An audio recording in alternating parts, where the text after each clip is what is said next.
Hi guys, good evening. कैसे हैं आप सब दोस्तों। मैं आयुष यादव आप सबका अपने चैनल आयुष मैथ्स पे स्वागत करता हूं।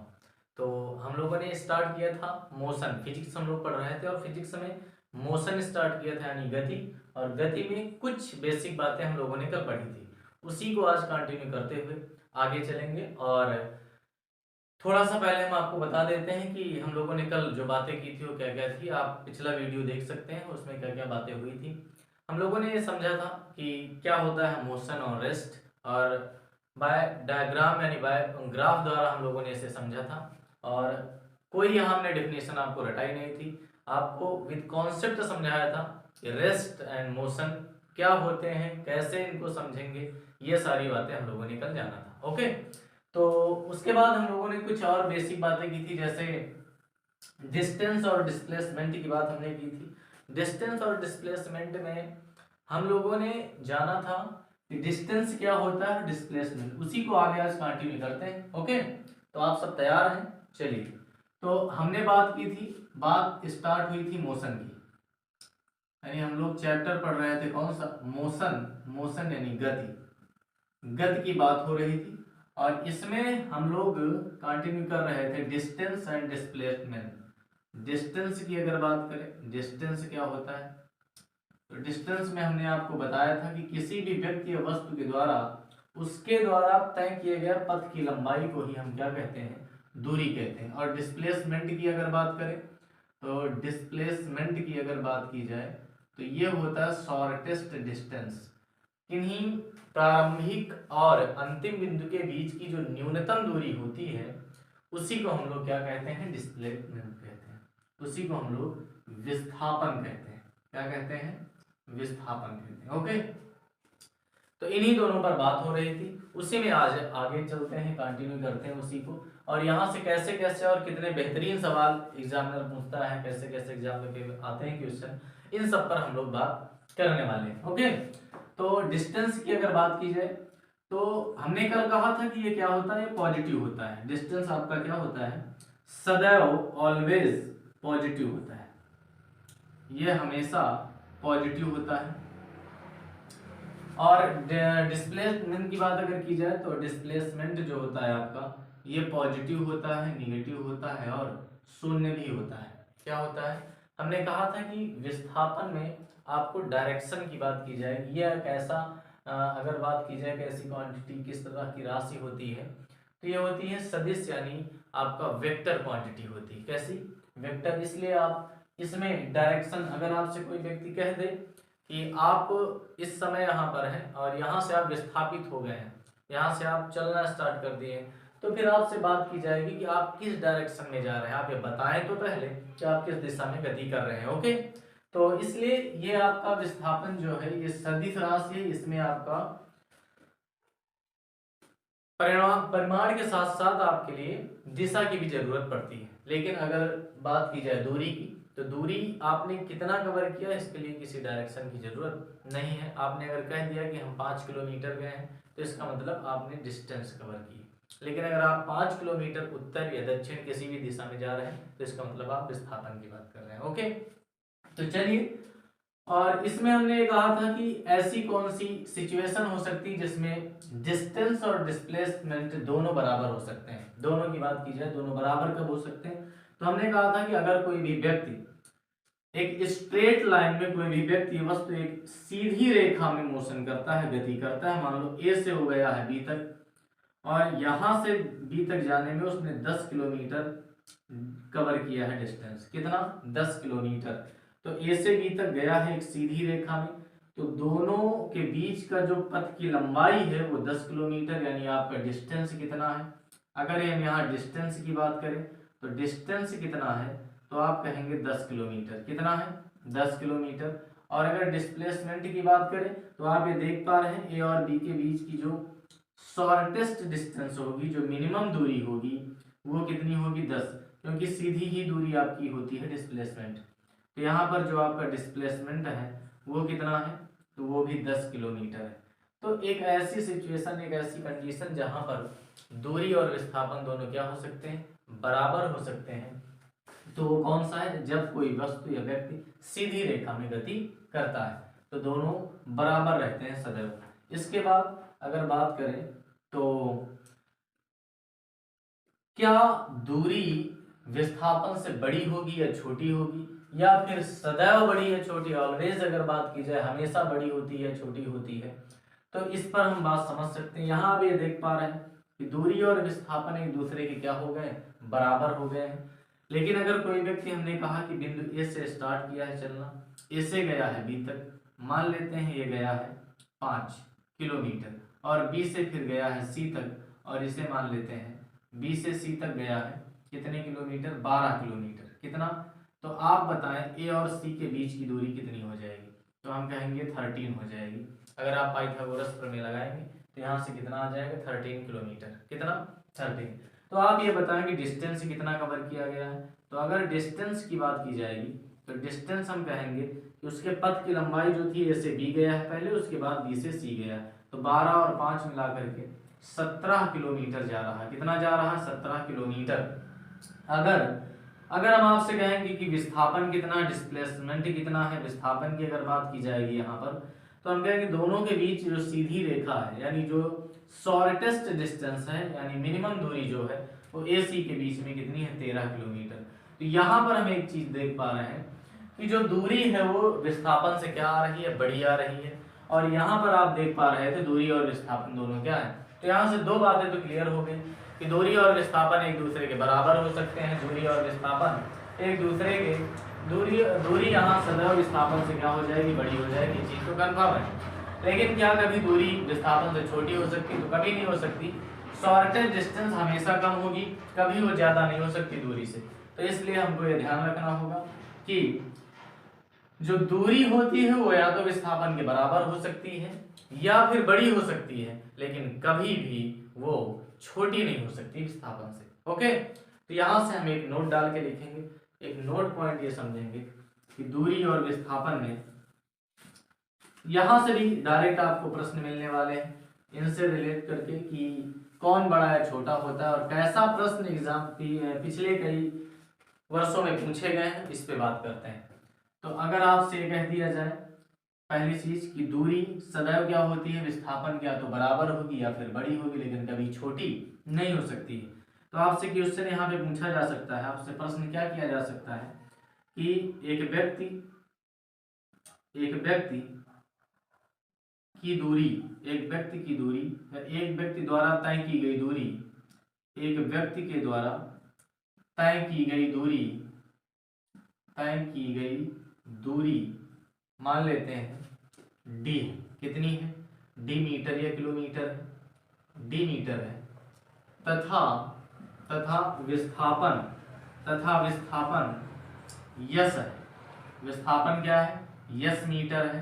तो आपको बताना है निम्न में कौन सत्य है, निम्न में कौन सत्य है। और ऑप्शन आपके पास लिखे होंगे, पहला option D is greater than S, B option लिखा होगा D is less than S, C option लिखा होगा D is greater than equal to S, और अगला ऑप्शन लिखा होगा डी ऑप्शन होगा कि D is less than equal to yes.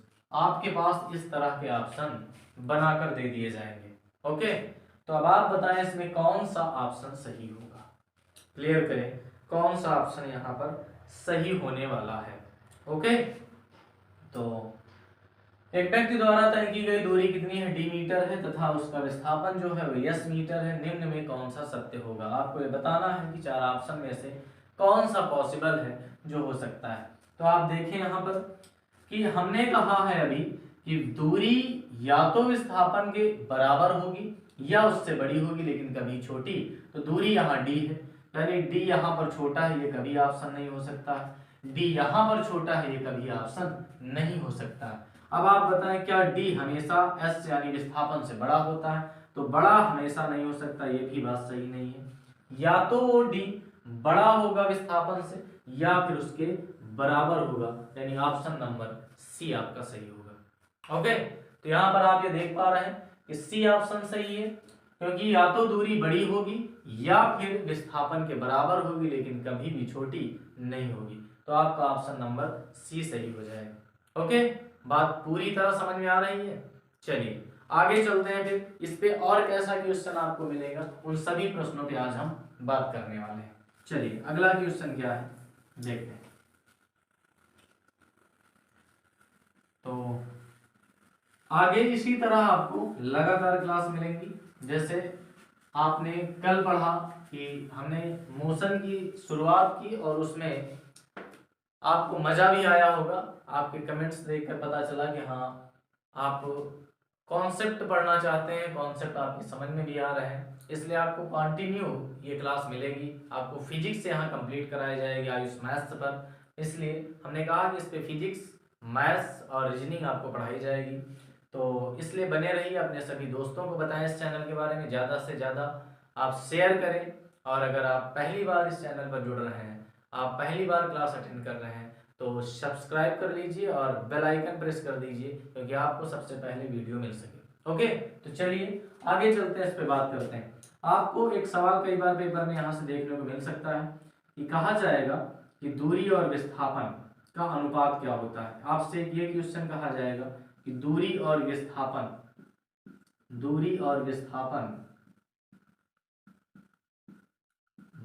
का अनुपात होगा। आपसे ये प्रश्न किया जा सकता है, अनुपात होगा। और ऑप्शन आपके पास कैसे कैसे होंगे हम आपको बना के दे रहे हैं। क्या क्या यहाँ से क्वेश्चन किस तरह के ऑप्शन आपको बना के दिए जा सकते हैं। तो पहला होगा दूरी बटे विस्थापन is less than equal to 1। दूसरा ऑप्शन होगा आपका कि दूरी बटे विस्थापन is greater than equal to 1। C option होगा कि दूरी बटे विस्थापन इज ग्रेटर देन 1। या फिर आपके पास ऑप्शन होगा विस्थापन बटे दूरी is greater than equal to 1। अब आपको इसे ध्यान में रखना है, इस तरह का क्वेश्चन पेपर में पूछा जा चुका है और आगे भी आने की संभावनाएं हैं। तो आप यहाँ देख पा रहे हैं दूरी और विस्थापन का हमसे रेशियो पूछा गया है। तो दूरी और विस्थापन का रेशियो हम कैसे फाइंड करेंगे, आप बताइए हमें कि आपको पता है दूरी हमेशा विस्थापन से क्या होती है, बड़ी होती है। दूरी विस्थापन से बड़ी होगी या फिर उसके क्या होगी, बराबर होगी। तो हमसे जो प्रश्न किया गया है वो लिखा है कि दूरी और विस्थापन। तो आपको इस चीज को ध्यान रखना, यहाँ दो तरह के प्रश्न मिलेंगे, या तो होगा विस्थापन और दूरी का रेशियो आपको बताना है, या दूरी और विस्थापन का। ओके, तो अगर हम इसको इधर लाएं तो ये हो जाएगा डिवाइड में, यानी दूरी बटे विस्थापन is greater than equal to कितने के। तो ऑप्शन नंबर आपका क्या सही हो जाएगा, ऑप्शन नंबर आपका सही हो जाएगा बी। दूरी बटे विस्थापन का रेशियो क्या हो जाएगा, is greater than equal to 1 के बराबर। ओके, ना कि अब यहां से हो सकता है अगर आपसे प्रश्न ये किया गया होता कि विस्थापन और दूरी का अनुपात बताएं, तो विस्थापन और दूरी का जो रेशियो बनेगा वो is less than equal to 1 बनेगा। क्या बनेगा, या तो विस्थापन छोटा होगा या बराबर होगा, ये आपका रेशियो बनेगा। तो इस चीज को ध्यान रखना है कि उन्होंने रेशियो किससे किसका पूछा है, क्या उन्होंने दूरी और विस्थापन का पूछा है या विस्थापन और दूरी, दोनों में बहुत ही छोटा डिफरेंस है, लेकिन गलत के चांस यहाँ ज्यादा रहते हैं। इसलिए आपको इसे ध्यान में रखना होगा कि विस्थापन और दूरी अगर लिखा है इसका मतलब is less than equal to m, और अगर दूरी और विस्थापन लिखा है इसका मतलब is greater than equal to m। Okay, तो इसलिए आपको ऐसे सवालों पर अच्छे से मेहनत करना है, इन्हें ध्यान में रखना है, क्योंकि ये लगातार प्रीवियस ईयर में देखे गए। ओके, तो चलिए आगे चलते हैं और अगला क्वेश्चन देखते हैं क्या है।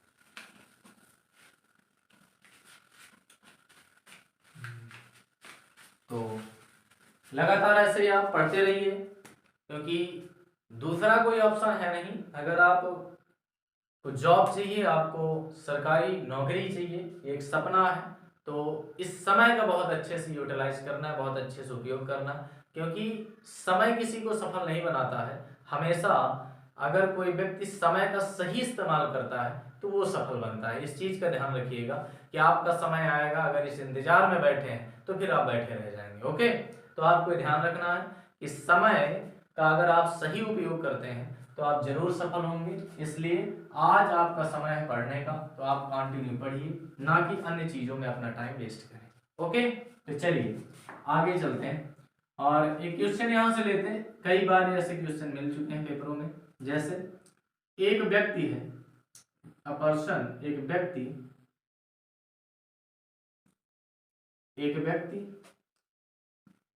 किसी बिंदु से, वृत्ताकार पथ पर, यानी सर्कल पर, वृत्ताकार पथ पर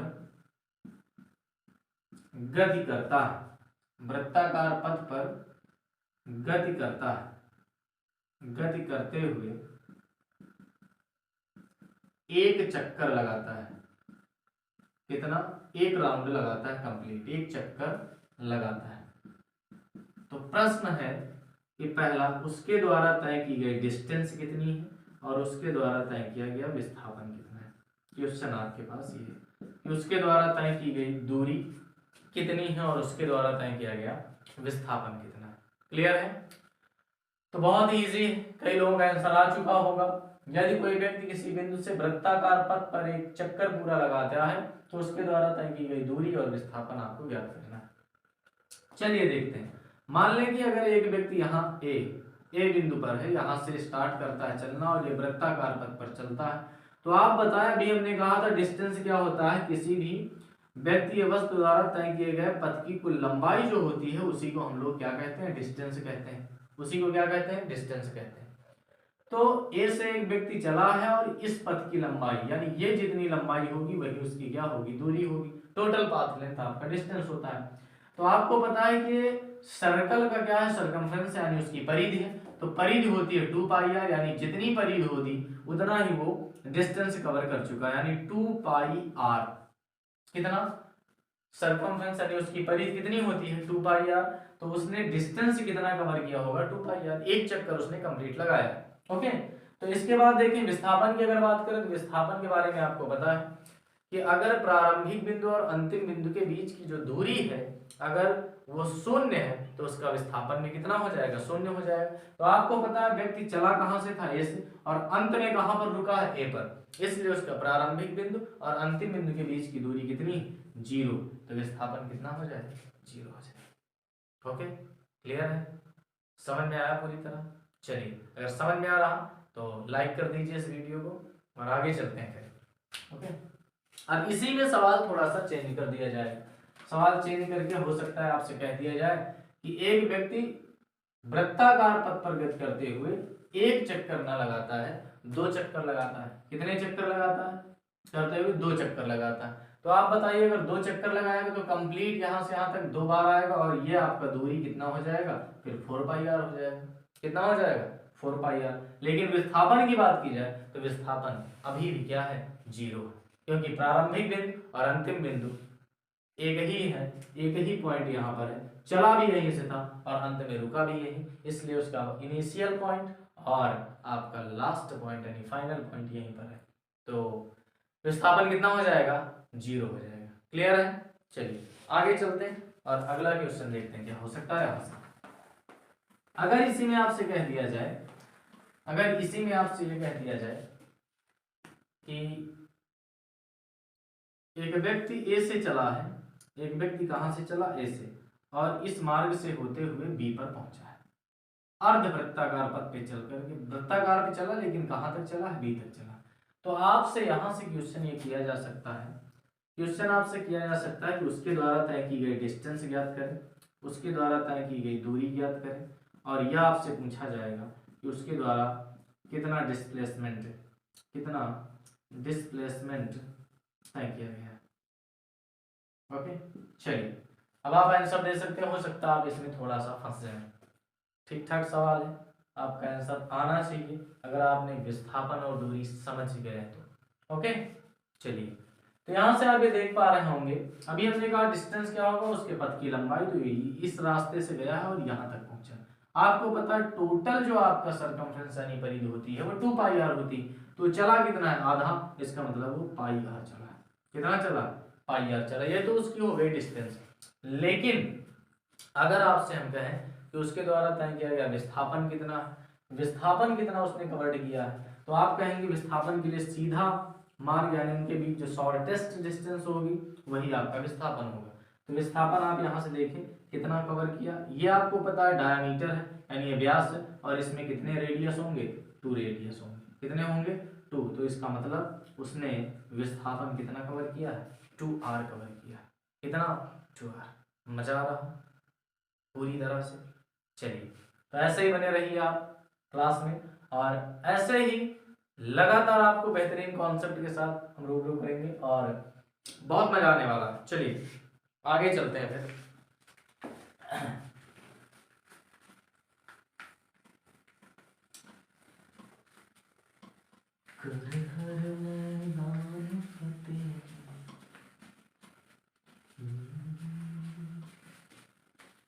चलिए आगे देखते हैं।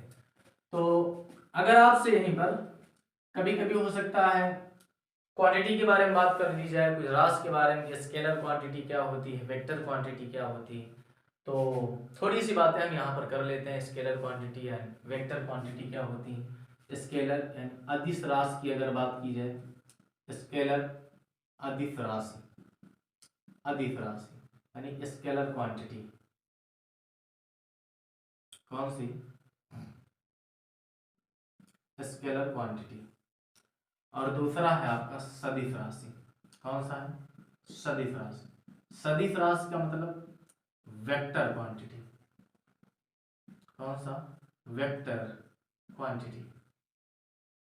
बहुत बार आपने पढ़ा होगा, लेकिन हम आपको यहाँ बहुत कुछ रटाने वाले नहीं कि आप अदिश राशि सदिश राशि यहाँ आपको रटना है, याद करना है, ऐसा कुछ नहीं। कुछ बेसिक बात करते हैं। देखो अदिश राशि का मतलब क्या है कि जहां पर सिर्फ एम्पलीट्यूड की जरूरत है, यहाँ जहां पर सिर्फ किसकी जरूरत हो, परिमाण की जरूरत हो। यानी आपसे अगर कह दिया जाए कि आपका वेट कितना है, आपका वजन कितना है, तो आप क्या बताएंगे, आप ये भाई यही बताएंगे कि हमारा वजन 50 केजी है, 50 किलोग्राम है, या फिर 60 किलोग्राम है। ये तो कभी नहीं बताते कि आपका वजन 50 किलोग्राम उत्तर में है, या आपका वजन हम जब दक्षिण में जाते हैं तो 50 किलोग्राम है, 60 किलोग्राम हो जाता है, ऐसा तो कभी नहीं बताते। इसका मतलब कुछ ऐसी भी मात्रक है जिनके साथ ऐसी भी कुछ राशियां हैं जिनको बताने के लिए हमें सिर्फ किसकी जरूरत होती है, आपको जरूरत किसकी होती है, सिर्फ एम्पलीट्यूड यानी परिमाण की आवश्यकता होती है। ओके, तो यहाँ पर हम ये देख पा रहे हैं, या मैग्नीट्यूड की आप कह सकते हैं। तो यहाँ पर आप ये देख पा रहे हैं कि कुछ ऐसी क्वांटिटियां हैं जिसमें सिर्फ मैग्नीट्यूड की आवश्यकता होती है, और मैग्नीट्यूड के साथ साथ हमें अन्य किसी भी चीज की जरूरत नहीं होती। मैग्नीट्यूड के अलावा हमें किसी की जरूरत नहीं होती, यानी ओनली परिमाण। किसकी आवश्यकता होती है, परिमाण की आवश्यकता होती है। केवल केवल किसकी, मैग्नीट्यूड की आवश्यकता होती है, केवल परिमाण की आवश्यकता होती है। ऐसी राशियां जैसे आपसे डिस्टेंस की बात करें, जिससे हम समय की बात करें, आप तो ये नहीं कहते कि समय हमारा उत्तर दिशा में इतना है, दक्षिण में इतना है, सिर्फ आप टाइम बताते हैं। तो जैसे आपके समय हो गया, क्या हो गया, समय हो गया, जिसमें आपका टाइम आता है, सिर्फ आपका स्केलर क्वांटिटी है। ओके, आगे आपका डिस्टेंस हो जाएगा, क्या हो जाएगा, डिस्टेंस यानी दूरी। दूरी भी किस में आ जाएगी, ये तो। और आपका मास हो जाएगा, क्या हो जाएगा, मास यानी द्रव्यमान। ये सभी की सभी चीजें आपकी किस में आती हैं, स्केलर क्वांटिटी में आती है, यानी अदिश राशि में आती है। ओके, तो इस चीज का ध्यान रखना। और इसमें बहुत से और भी हैं, लेकिन हम आपको रटाने वाले नहीं, आगे आपको ये सब बताएंगे कि कैसे पहचानेंगे अदिश राशि क्या होगी या सदिश राशि क्या होगी। इसकी अगर बात करें तो सदिश राशि में क्या क्या जरूरत पड़ने वाली, तो सदिश राशि में हम कहेंगे डायरेक्शन या मैग्नीट्यूड के साथ साथ मैग्नीट्यूड यानी परिमाण, परिमाण की आवश्यकता पड़ने वाली है, और इसके साथ साथ आपका डायरेक्शन, किसकी, डायरेक्शन की जरूरत। जैसे आपसे कहते हैं विस्थापन, किसकी, विस्थापन की अगर बात करते हैं तो विस्थापन किस में आ जाएगा, विस्थापन आपका आ जाएगा वेक्टर क्वांटिटी में। किस में आ जाएगा, वेक्टर क्वांटिटी में। जब कभी वेक्टर क्वांटिटी को रिप्रेजेंट करते हैं, जैसे डी लिखा और इसके ऊपर एक एरो बना दिया, तो इसका मतलब ये कैसी राशि होगी, सदिश राशि हो गई। लेकिन इसमें आपको एरो बनाने की जरूरत नहीं। ओके, कभी कभी एक दो में कंफ्यूजन होता है, जैसे टेम्परेचर हो गया, ताप, तो टेम्परेचर किस में आता है, टेम्परेचर यानी ताप आपका आ जाता है स्केलर क्वांटिटी। ठीक है ना। तो आगे ये सब हम आपको बताएंगे कि कैसे कैसे हम इनको पहचानते हैं, क्या है तरीके जानने समझने के। ओके, तो चलिए आगे बढ़ते हैं। और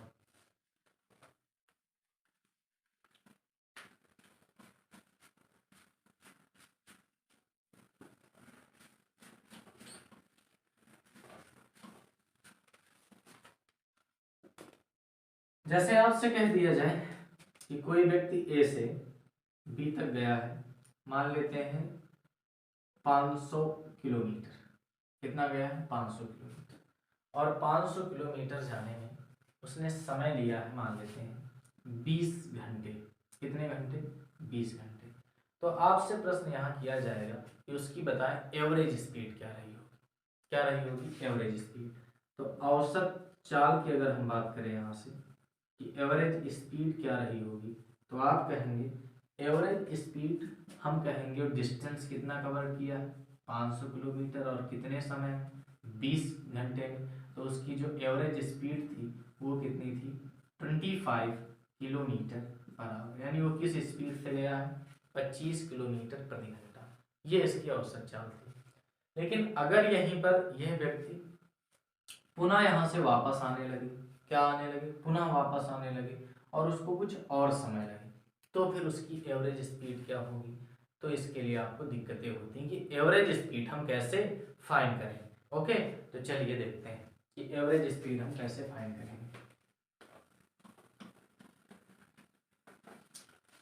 एवरेज स्पीड क्या होती है, यानी औसत चाल क्या होती है बच्चा, औसत चाल, एवरेज स्पीड, एवरेज स्पीड की अगर बात करें तो ये होता है एवरेज स्पीड बराबर total distance, total distance upon total time. सीधे से एक फार्मूले से आप इसे समझ लीजिए, ये होता है total distance upon total time, यानी कुल दूरी बटे लिया गया कुल समय। ओके, लिया गया कुल समय। तो यहां से आगे देखें कि कोई व्यक्ति माना, यहाँ से सवाल सीधे आपको अल्फाबेट नंबर दे करके पूछे जा सकते हैं। ए से बी तक गया है और डिस्टेंस मान लेते हैं कितना है डी, कितना है डी। मान लेते हैं वो गया है v1 वेग से, किस स्पीड से गया, v1 वेग से, और वापस जब आया है तो वो v2 की वेग से आया है, किस स्पीड से, v2। तो आप बताइए कि उसकी जो एवरेज स्पीड है वो कितनी रही होगी। तो अगर एवरेज स्पीड की यहाँ हम बात करेंगे तो एवरेज स्पीड के लिए अभी आपने सीखा कि टोटल डिस्टेंस होता है, तो वो गया कितना है d और वापस कितना आया है d। तो उसने टोटल डिस्टेंस कितना कवर किया है, तो हम कहेंगे 2d कवर किया है। अब लेकिन यहाँ पर आपको पता है जब वो गया है तो v1 की स्पीड से गया और जब वापस आया है तो v2 की स्पीड से। अगर उसे समय अलग अलग अगर यहाँ पर चाल अलग अलग है तो उससे समय भी अलग अलग लगा होगा। तो इसलिए हम पहले जाने का समय निकाल लेते हैं और फिर वापस आने का, तो फिर दोनों को ऐड कर लेंगे क्योंकि हमें समय कैसा चाहिए, टोटल। तो जाने में कितना समय लगा होगा, तो हमें पता है समय बराबर होता है दूरी बटे चाल, यानी दूरी कितना है, दूरी कितना है d और बटे चाल कितनी है v1। तो जाने में इतना समय लगा होगा और वापस जब आया है तो d आया और समय यहाँ पे चाल क्या है v2, तो वापस आने में इतना समय। तो आने और जाने में कुल मिलाकर के कितना समय लगा, d अपान v1 प्लस d अपान v2। तो यहाँ से इसे अगर सॉल्व करते हैं तो 2d अपान, यहाँ पे d कॉमन ले लेंगे और यहाँ पर क्रॉस मल्टीप्लाई कर देंगे तो v1 प्लस v2 अपान आ जाएगा v1 v2 और d से d कैंसिल हो जाएगा, तो आपका फाइनल 2 v1 v2 अपान आ जाएगा v1 प्लस v2। तो यही है आपकी एवरेज स्पीड यानी औसत चाल। तो यहाँ से सवाल जो है वो ऐसे पूछे जा सकते हैं कि एक व्यक्ति की स्पीड v1 है, दूसरे की v2 है, या फिर अलग अलग ना कह करके एक ही व्यक्ति के बारे में बात की जाएगी कि वो एक ही डिस्टेंस को v1 स्पीड से गया तय करके और वापस आया v2 की स्पीड से, तो उसकी एवरेज स्पीड क्या होगी। तो आपको डायरेक्ट इस तरह के 4 ऑप्शन दे दिए जाएंगे पेपर में और आप वहाँ कंफ्यूज होते रहेंगे। इसलिए अब आपकी समझ में आया होगा ये पूरा कि कैसे हम एवरेज स्पीड निकालेंगे। ओके, तो एवरेज स्पीड से आपको न्यूमेरिकल्स भी मिलेंगे यहाँ पर और भी कई तरह के क्वेश्चन। आप मैथ नहीं पढ़ते होंगे, जब आप एवरेज पढ़ते हैं या स्पीड पढ़ते हैं, टाइम स्पीड एंड डिस्टेंस, तो वहाँ पर एवरेज स्पीड की बातें होती हैं। ओके, तो चलिए आज यहीं तक रखते हैं, कल आगे बातें करेंगे इस पर हम कि कैसे कैसे वेलोसिटी एंड स्पीड में डिफरेंस क्या है। कुछ लोग तो ये जानते हैं कि वेलोसिटी और स्पीड बस एक ही चीज़ है, बस वेलोसिटी में आपको डायरेक्शन लेने की ज़रूरत पड़ती है और स्पीड में डायरेक्शन की ज़रूरत नहीं पड़ती। कुछ लोगों के दिमाग में तो ऐसी ही बातें रहती हैं, लेकिन कल आप ये समझ पाएंगे, जान पाएंगे कि क्या क्या डिफरेंस होता है वेलोसिटी और आपका स्पीड में। ओके, तो आज के लिए इतना ही रखते हैं। थैंक्स टू ऑल आप सभी को, और इसी तरह बने रहिए क्लास में। आपका प्यार मिलता रहा तो लगातार आपको क्लास प्रोवाइड कराई जाएंगी। हमने कहा है कि मैथ्स रीजनिंग सभी आपको यहाँ मिलेंगे। ओके, तो चलिए bye bye, take care, good night.